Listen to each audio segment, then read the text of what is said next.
Hi, everyone. Judge Andrew Napolitano here for Judging Freedom. Today is Tuesday, October 8th, 2024. Matt Ho will be here with us in just a moment to discuss why does the United States government always seem to want war? But first, this. A divisive presidential election is upon us, and the winner is gold. Let me tell you what I mean. Since 2016, our national debt has grown a staggering 70%, and gold has increased by 60%. Do you own gold? I do. I bought my gold in February 2023, and it has risen 33%. You've heard me talk about Lear Capital, the company I trust. Let me tell you why. Recently, Kevin DeMeritt, who is the founder and CEO of Lear, assisted the FBI in discovering a nationwide gold theft ring. And because of Kevin's good work, the FBI caught these people before they could steal anymore. That's why I have been saying the people at Lear are good people. They believe in America. They believe in their product, and they're honest to the core. So take action right now, my friends. Call 800-511-4620 or go to LearJudgeNap.com. Protect your savings and retirement before it's too late. 800-511-4620, LearJudgeNap.com. Remember, hope is not a strategy, but gold is. Matt, welcome here, my dear friend. Before we talk about the bigger picture about which you have spoken recently, about the genetic, it almost seems, urges of the White House for war, I want your thoughts on Israel in the past year. How has the Middle East landscape changed in the past 365 days?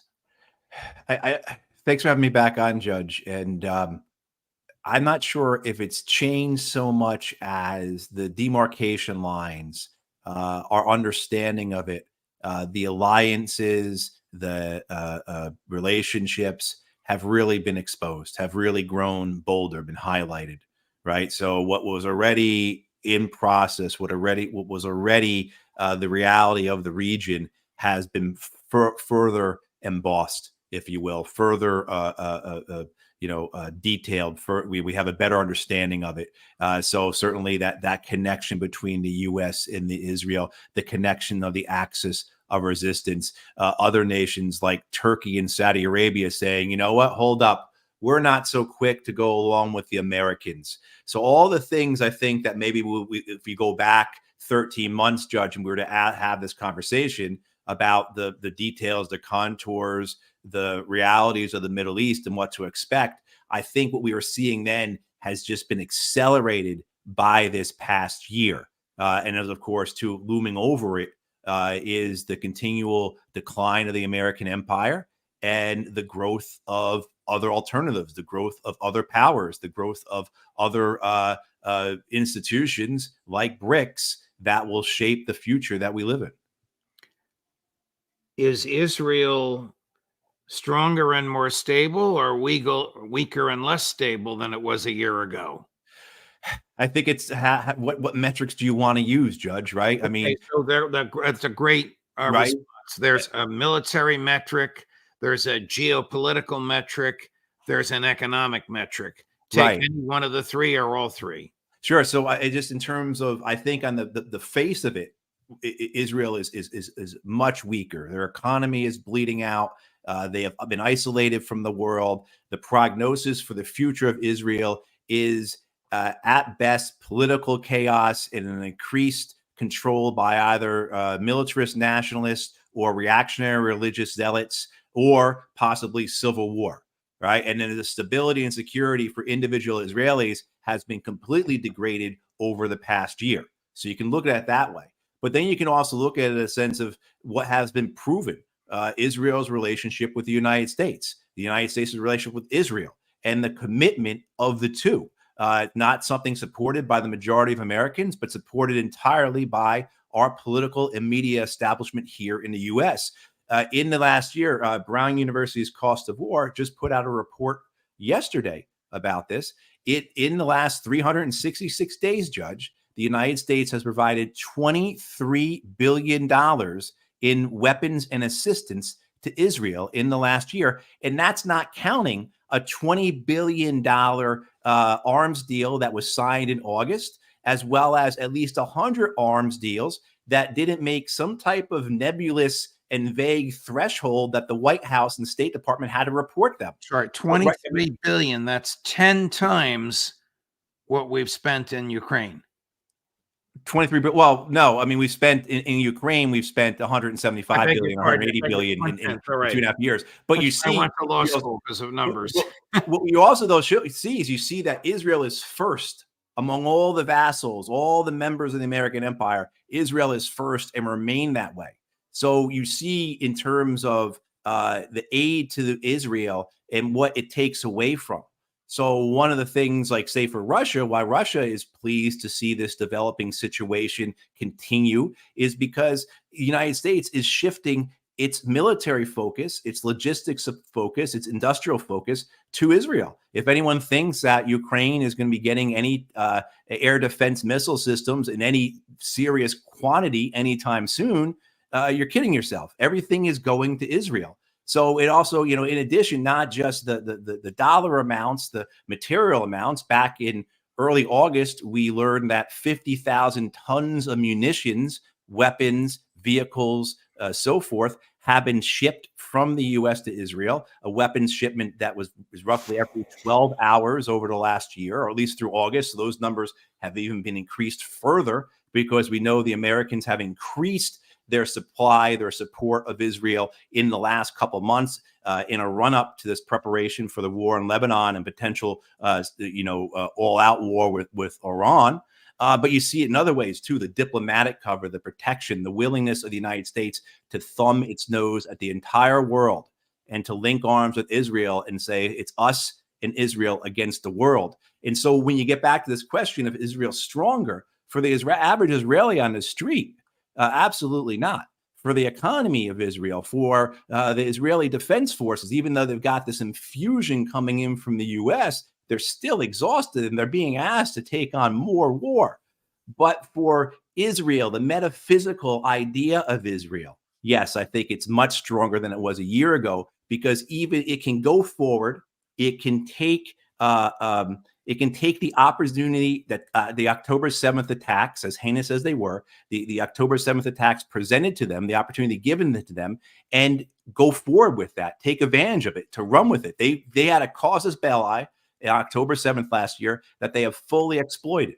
And they have conducted a year-long genocide in Gaza, a horror show unimaginable to any of us that we've watched. Every day, Judge, we see videos coming out of Gaza that we wish to God we had never seen, and we see that over and over again. They're in the process of doing the same in the West Bank, preparing to eventually annex it. They have put, as I read this morning, about 15,000 ground troops into southern Lebanon and are bombing Beirut daily. And of course, threatening everyone else in the region, including Iran. And they've got both American presidential candidates falling over themselves to prove who's more supportive or who loves Israel more. So in the idea of Israel, the metaphysical Israel, the quest of greater Israel, the Zionist project, I would say Israel is stronger than it was a year ago. That may be its downfall, though. That may be its downfall. It may very well be its downfall. Last week, or maybe it was 2 weeks ago now, Professor Gilbert Doctorow offered the theory that just as the United States is using Ukraine as a battering ram with which it believes to weaken Russia, the United States is using Israel as a battering ram with which to kill Arabs. This, of course, is very contrary to the John Mearsheimer view that the donor class in America totally controls the American government, and that, in fact, it is Benjamin Netanyahu who was leading Joe Biden around by the nose and not the other way around. Where do you fit in this Mearsheimer and Larry Johnson on one side, Professor Doctorow on the other side, academic dispute? Yeah, I'm probably about 70-30 in John's camp as opposed to Gilbert's, but I see the reality of both, and I see the truth in both. And I think certainly Gilbert's explanation that understands how this occurs in the first place. Israel occurs in the first place. This is the purpose of the British mandate. This is the purpose of the 1917 Balfour Declaration. You know, the Brits in the 1930s, the Governor General of Jerusalem said, our purpose here in Palestine with this British mandate is to create a loyal Jewish Ulster in the midst of a potentially hostile sea of Arabs. And then so when the United States takes over the British Empire and inherits its empire, that it still has that interest. Over these last decades, though, and particularly since the 1980s, as the legalized bribery system that we have here as a political system in the United States has really become entrenched. It is the guiding rule. It is the thing that matters. The money matters. That's what matters.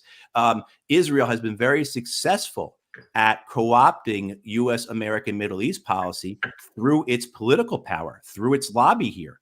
But that doesn't take away from the U.S.'s own interests in Israel and the fact that we have many true believers in Washington, D.C., who believe that Israel is the right interest, is an Israel first policy, is the right thing for the United States because of a variety of different things. Even though it's not a democracy and it's a racist apartheid state. I think that's what for some of those who support Israel, that's part of it.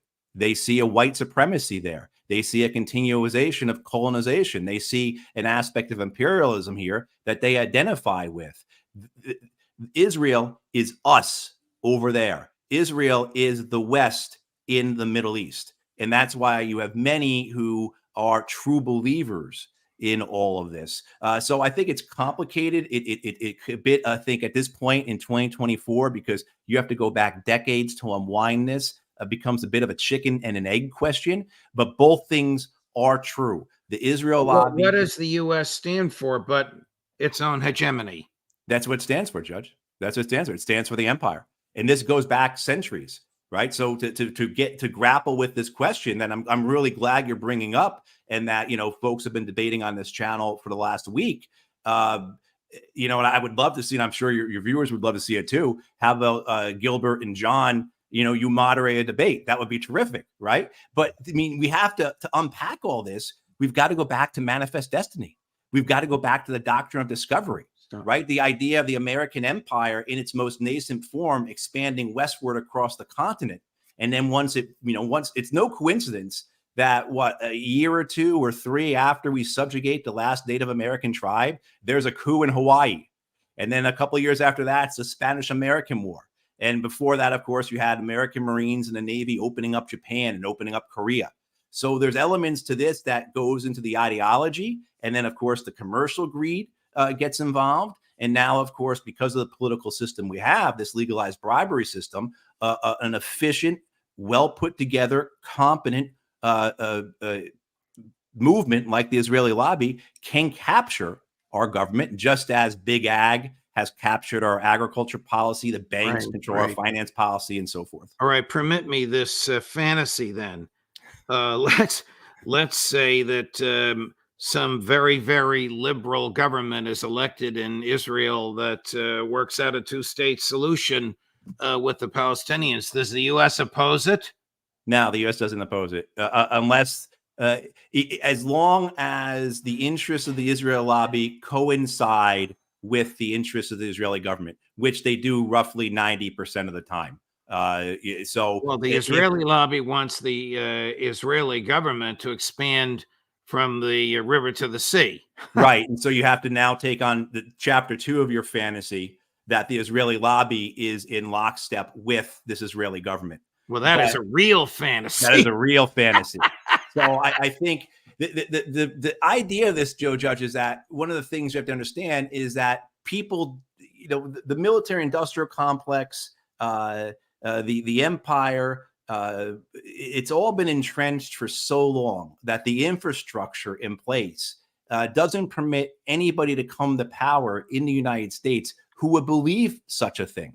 anyone who comes to power in the United States who actually matters. You have some outliers like Bernie Sanders, and most of us are not too pleased with him now anyway. But they're permitted, they're allowed, and they never accomplish anything. They never make much of a difference. But for the most part, the structure for the American empire, its foreign policy in Washington, D.C., and this extends to, not just the White House and the State Department, the Pentagon, the CIA, the National Security Council, but also to the Congress, to all the think tanks, to the universities across the country, the weapons companies, the banks, the fossil fuel corporations.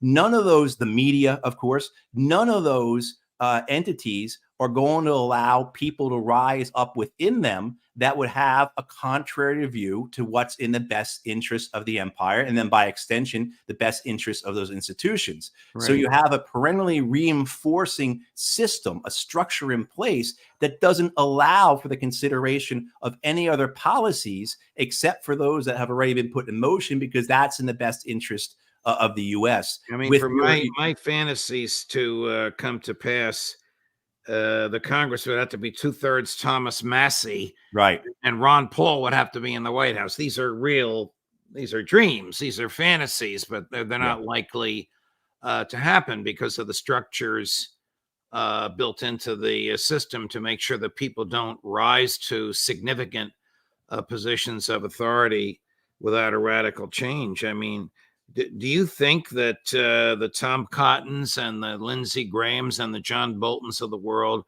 recognize that we are not a republic, we are an empire? And if they do recognize that, don't they know that no empire lasts? Well, I think they enjoy being a part of an empire much more than they would enjoy being a part of a republic. Theirs is a Roman view, right? Theirs is an imperial view. And that's where they see the benefits to themselves and to the institutions and to the ideologies that they ascribe to. So they have no interest in a republic. Their interest is only an empire. And everything that surrounds them reinforces that. So you saw it this past weekend with Lindsey Graham, not just on Fox News in the U.S., but also on the October 7th anniversary in Israel, where him and Richard Blumenthal, of course, right, who are the two biggest hawks on Ukraine. Turns out they're also the two biggest hawks in terms of promoting genocide and war throughout the Middle East. Who would have guessed?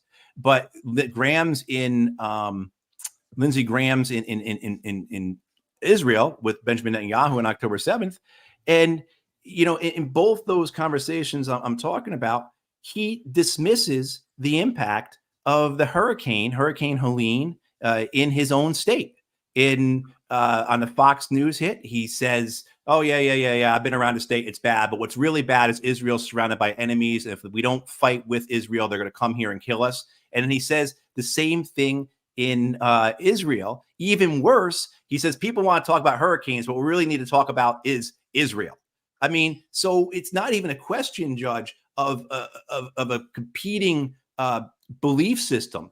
It's what actually attracts these people, what they believe. And these guys are warmongers. They believe in the romance of the empire and its wars. And this is what I'm saying, is that both things are true. They're both true believers, and there's both money involved here. And what you have is the money allows the true believers to craft the policies, to build the infrastructure, to set and keep the empire running, and the money underwrites it all. Right. So you see it over and over again, this type of a Leviathan that we're up against. Let's get a little granular. Israeli Defense Minister Gallant just announced about 20 minutes before we went on air that the IDF believes it has killed Nasrallah's successor as the head of Hezbollah. How is it that the IDF can find the well-protected and hidden head of Hezbollah and the well-protected and hidden successor to the head of Nasrallah, and it doesn't know where the hostages are? That's a good question, Judge. That's a very good question, right? I think some of it is the obvious answer is the desire to do so. Look, when Netanyahu a month or two ago said the third goal or the fourth goal of our war with Hamas is now to ensure our settlers are able to return to northern Israel. Netanyahu was putting in place a goal that had an achievable and observable metric, right? Either those Israeli settlers are back in their homes in northern Israel or they're not. Either the hostages are out of Gaza or they're not. And as long as they're not, the war can continue. So I think that's the obvious answer here. It's because that's what they want to do. We certainly talk about how sophisticated, how capable, how competent the Israeli intelligence agencies are, particularly on the electronic end. Right. But that shows you how good is it overall? A year later, and they are still stuck in Gaza with no end to it. Just an open-ended genocide they're committing, with talks of somehow doing their ethnic cleansing better. That's the best they can offer the Israeli public. And now they've got ground troops in southern Lebanon. Hezbollah is putting out video of them killing Israeli soldiers. And this is, of course, the historical precedence for that is very clear. So you can have the best electronic intelligence in the world. You can break into WhatsApp or Telegram. More likely, I think these technology companies have given that information to the Israelis, and the Israelis have then been able to exploit it. You can have a terrific human intelligence operation. Remember, unlike in Gaza, where the population is entirely against Israel, you have many in Lebanon who are against Hezbollah, who are against the Shia, and who have aligned in the past, violently aligned in the past, with Israel. So the human intelligence operation that Israel has within Lebanon is probably pretty superb, as well as their electronic. But that doesn't matter. Because what you're up against, what you're trying to crush here, is the will of the people, the will of resistance to occupation. And that simply is not something you can eradicate by dropping bombs and firing missiles onto. Right, the right. best you can do is subjugate it with a ground invasion and occupation. And then guess what? Hey, you're the United States in Baghdad. You're the United States in Kandahar province. You're Israel in Lebanon from 1982 to 2000. Switching gears, how much longer can the Ukrainian military hold out? We know it's going to hold out until at least November 6th, but how much longer can it realistically hold out? I mean, if the Ukrainians are willing to give land for time, if they're willing to, let me go back, I think, because the more important thing, as long as the money's coming in, they believe they can hold out. As long as the collapse economically and a government collapse doesn't occur, I believe the Ukrainians and the Americans think that they can hold out. If you look at how far west the Russians have gone, how much farther they have to go just to reach the center point of the country, not even the center point of the country, but the Dnieper River, which runs north-south through the country, they still have hundreds of kilometers to go. So I think the idea is that, and also the knowledge that the Russians don't fully want to occupy it. The Russians have basically achieved their territorial goals. They may say they want more as a buffer zone, but in terms of what they have annexed and what they want, they're getting there. They're halfway through Donetsk province, mostly through Luhansk, Zaporizhia, and Kherson. They're 2/3 or 3/4 of the way through. So they have already achieved certain territorial aims. So I think the Ukrainians and the Americans and the Brits are saying they're not going to push any further as long as we can keep this fire hose of money coming in. And hey, the other thing on the manpower issue, Judge, is I'm on the side. I have a more conservative view of casualties in this war than many others do, but even still, the number's atrocious. But there's also this notion, too, that the Ukrainians are not recruiting men below the age of 26. So you have 17 and 18-year-olds to 25-year-olds who are still eligible to be drafted. That's a half a generation that they can feed into this furnace.